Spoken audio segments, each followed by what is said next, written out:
Assalamualaikum warahmatullahi wabarakatuh. Halo teman-teman, apa kabarnya? Semoga sehat selalu. Oke teman-teman, hari ini kita kembali pantau progres terbaru pembangunan jalan tol Padang Cincin ya. Hari ini Selasa tanggal 4 Juli 2023 ya. Kita kembali lagi ke kawasan sekitar STA 17 plus 900 di Kota Buruk, lokasi pengerjaan box traffic ya teman-teman. Ya, depan kita ini adalah pengerjaan konstruksi box traffic ya. Kita lihat juga pada pagi hari ini sekitar jam 10 ya teman-teman, menjelang siang,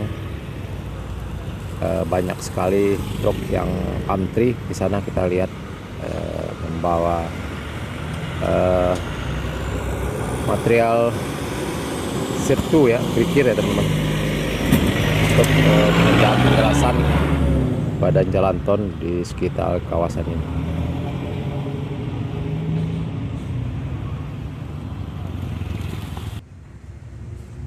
Ya teman-teman, terlihat di depan kita ini banyak sekali para pekerja yang bekerja pada siang hari ini